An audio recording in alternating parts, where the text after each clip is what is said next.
할렐루야. 오늘은 에스라서 9장 말씀을 통해서 하나님의 은혜의 말씀을 나누기 원합니다. 오늘은 절대로 정체성을 잃어버리지 말라라는 제목으로 함께 말씀을 나누기 원합니다. 우리가 잘 알고 있지만 8장에서는 에스라와 함께 2차 포로기한자들이 돌아오는데 돌아오는 길에 위험이 있을 수도 있고 또 여러 가지 문제가 있을 수 있기 때문에 에스라가 세 가지 준비를 하는데 첫 번째 준비한 것이 바로 각지에 흩어져 있는 레위인을 준비시켰다는 것입니다. 레위인들이 있어야 사역을 할 수 있기 때문에 말씀을 전할 수 있기 때문에 성전을 돌볼 수 있기 때문에 레위인들을 준비시켰다는 것이죠. 두 번째는 금식했습니다. 왕에게 후의를 요청할 수 있고 사람들에게 도와달라고 할 수 있었겠지만 에스라는 그렇게 하지 않았죠. 영적으로 준비를 한 것입니다. 금식한 것은 하나님만을 의지하겠다는 것이죠. 그 다음에 세 번째는 재물을 분배했다는 것이죠.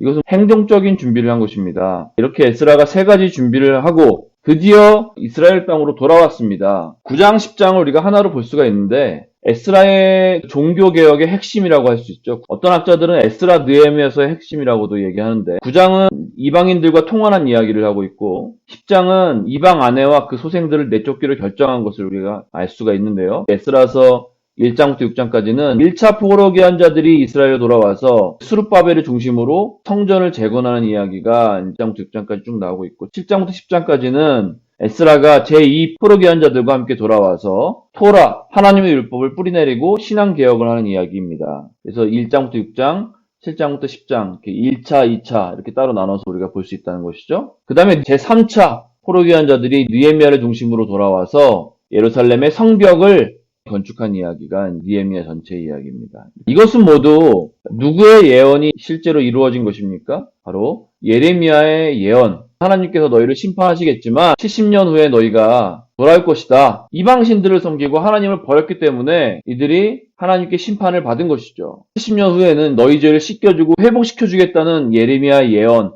바로 이게 하나님의 은혜 아닙니까? 남은 자, 너희들이 거기서 이방인들과 대적하고 다시 애국과 손을 잡고 바벨론과 전쟁할 수 있었겠지만 이제는 항복해라. 너희 죄를 인정해라. 그러면 내가 너희를 다시 70년에 돌아오게 하겠다라는 예레미야 예언이 이루어진 것이죠. 하나님의 은혜가 무엇입니까?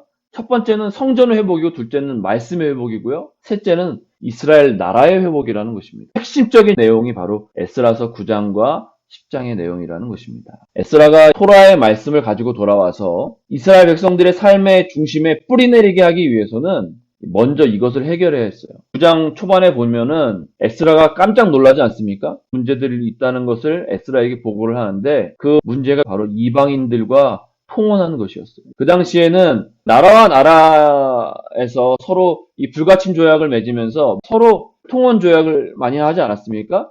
우리 여자들이 너희한테 와서 결혼하고 너희 여자들이 우리한테 와서 결혼하고 이래서 서로 가족이 되는 거예요. 다른 이방인 나라하고. 그 당시에는 이런 문화가 너무 자연스러웠던 거예요. 그러나 이스라엘 백성에게는 하나님께서 약속하시지 않았습니까? 이방인들과는 절대로 결혼하지 말아라. 그럼 내가 너희를 축복하겠다. 그런데 이스라엘 백성들은 하나님께서 하지 말라고 한 그것을 깨트린 거예요. 이것이 이스라엘 백성들을 회복하는데 왜 이 문제가 그렇게 중요한가? 를 오늘 본문 말씀을 보면 우리가 알 수가 있는데요. 단락 구분을 해보면은 1절부터 4절까지는 2차 포로기한 자들 중에 이제 방백들, 지도자들이 에스라에게 와서 문제들을 털어놓습니다. 이스라엘 백성들이 다른 민족의 딸과 결혼해서 가증한 일을 행한다는 것이죠. 에스라는 이 내용을 듣고 나서 참 기가 막혀서 옷을 찢고 기도도 하지 못하고 넋이 빠져서 앉아있는 내용입니다. 그리고 5절부터 15절까지는 드디어 저녁 제사 드릴 쯤에 에스라가 정신을 차리고 하나님 앞에 애통하며 기도하는 내용이 바로 5절부터 15절까지 내용입니다. 이스라엘 1차 포로기한자들이 성전을 건축하는 열심을 보았죠. 1장부터 6장까지. 그런데 이들이 고향 땅에 돌아와서 자기 정체성을 상실했다는 거예요. 자기도 모르게 슬금슬금 세속화가 되어졌다는 것입니다. 세상 문화가 이러니까 우리도 여기에 따라가야 되지 않겠습니까?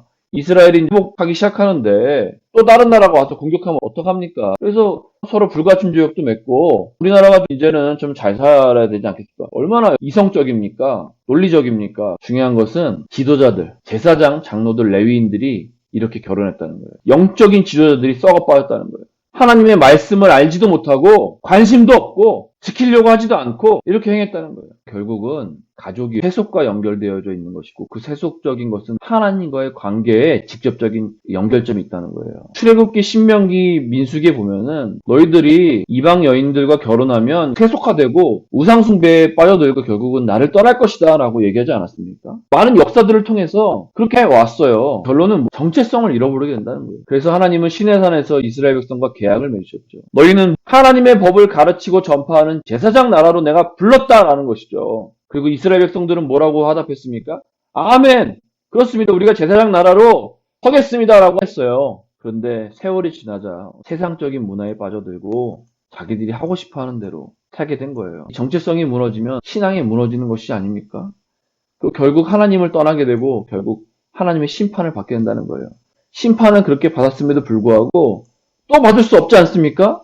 그래서 에스라가 옷을 찢고 마음을 찢고 하나님께 돌아오라는 거예요. 그런 내용이 바로 9장의 내용입니다. 그래서 1절부터 4절까지 말씀을 보니까 에스라가 침통하는 내용이죠. 1절에 2일 후에 라고 나오는데 8장에 보니까 2차 포로기 한 자들이 무사히 돌아오게 하신 하나님께 감사와 속죄의 번제를 드리는 것이죠. 그 일 후에라는 것입니다. 우리가 하나님 앞에 돌아와서 예배를 드렸어요. 제사를 드렸어요. 너무 좋아요. 이제 하나님과 가까워지는 것 같아요. 그런데 보니까 영적인 지도자들이, 민족의 지도자들이 다른 지방의 여인들과 통혼을 하고 있었다는 것입니다. BC 458년에 2차 포로기원자들이 돌아왔습니다. 1차 포로기원자들이 BC 538년 정도에 돌아왔으니까 거의 80년이 흘렀어요. 1차 포로기원자들이 돌아온 후에 거의 4대가 흘렀다는 거예요.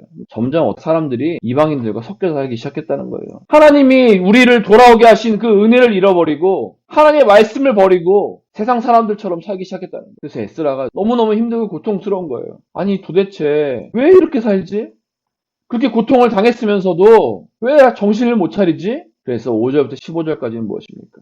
두 가지를 언급하고 있어요. 첫 번째는 역사적인 사실을 언급하고 있고요. 두 번째는 신앙적 사실을 언급하고 있습니다. 역사적 사실은 이스라엘 백성들이 출애굽할 때 하나님의 도우심으로 나왔는데 결국 가나안 백성들, 모압 족속과 애굽과 아모리 족속 이들과 함께 세속주의와 우상숭배까지 했기 때문에 바벨론은 포로가 되었는데 이게 역사적 사실 아닙니까? 근데 지금 똑같이 하고 있다는 거예요. 두 번째 신앙적 사실은 무엇입니까? 세속화되기 때문에 우상숭배하고 결국 하나님을 버리게 될 것이기 때문에 하나님께서 이방 여인과 통혼하지 말라고 했는데 또 하고 있다는 거예요. 우리는 역사를 잘 알아야 되죠. 왜냐하면 역사는 반복되기 때문이에요. 계속 같은 실수를 반복해요. 우리는 정체성을 잃어버려서는 안 됩니다.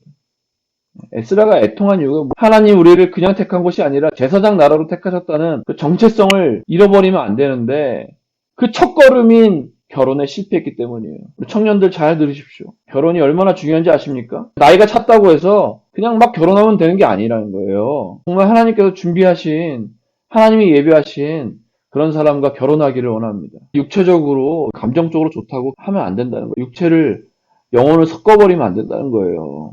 여러분의 삶을, 여러분의 어떤 육체와 영혼을 확실하게 구분해서 준비하시길 바랍니다. 불신자와 사귀지 말라는 이야기는 아닙니다. 그러나 반드시 믿는 자와 결혼을 해야 합니다. 우리는 연약합니다. 언제 넘어질지 몰라요. 얼마 전에 첫 번째 아들과 이런 얘기를 하면서 아직 많이 어리지만 어릴 때 신앙교육이 정말 중요하지 않습니까? 그래서 너는 반드시 믿는 사람과 결혼해야 한다 이렇게 얘기를 하니까 내가 나중에 전하면 되죠 이러더라고요. 이 아이들도 그렇지만 젊은이들도 대부분 이런 생각을 하고 있지 않습니까? 내가 변화시키면 되죠. 그런데 우리 교회에서 전도사 생활도 해보고 사역을 해보면은 많은 성도들이 결혼 후에 고통을 당하는 이유가 무엇입니까? 바로 신앙적인 게 맞지 않아서 비전이 맞지 않아 고통당하는 사람들을 많이 보았습니다. 여러분 결혼을 반드시 신중하게 하시길 축복합니다. 믿는 사람과 반드시 해야 합니다. 그냥 믿는 사람이 아니라 정말 하나님을 신실하게 믿는 사람과 결혼해야 합니다. 그래서 에스라는요 이것을 보고 애통하고 있는 거예요. 어떻게 우리가 이스라엘 땅으로 돌아왔는데 또다시 넘어질 수 없지 않습니까? 결론입니다. 우리도 넘어질 수 있어요. 그래서요 우리가 서로 손가락질하면 안 돼요. 너는 왜 이것도 못하냐 라고 할 수 없어요. 왜냐하면 나도 못할 수 있기 때문이에요. 겸손히 하나님 앞에 살아야 합니다. 하나님을 신뢰하며 내 인생을 먼저 드려야 그런 배우자를 만날 수가 있어요. 중요한 것은 삶의 방향입니다. 나는 어떤 방향을 가지고 살고 있는가, 어떤 방향을 가진 배우자를 만날 것인가, 그것은 바로 내 방향에 따라 달라진다는 것입니다. 혹시 우리 공동체 안에 썩어져 있는 것들이 있습니까? 습관적인 불순종의 영역이 있습니까? 불평, 불만의 영역들이 있습니까? 습관적인 죄들의 영역이 있습니까? 우리 공동체 안에 썩어져 있는 것들을 도려내야 합니다. 나 정도는 괜찮겠지, 나 하나쯤이면 괜찮겠지라고 하는 그런 것들부터 우리 도려내야 합니다. 그래야 우리가 거룩하게 하나님 앞에 설 수 있습니다. 거룩한 하나님의 사역을 할 수 있는 공동체가 될 수 있다는 것입니다. 다시 한번 말씀 앞에 섭시다. 말씀으로 우리 삶을 새롭게 합시다. 나는 하나님 앞에 타협하지 않겠다라는 마음으로 결단하는 하루가 되기를 축복합니다. 감사합니다.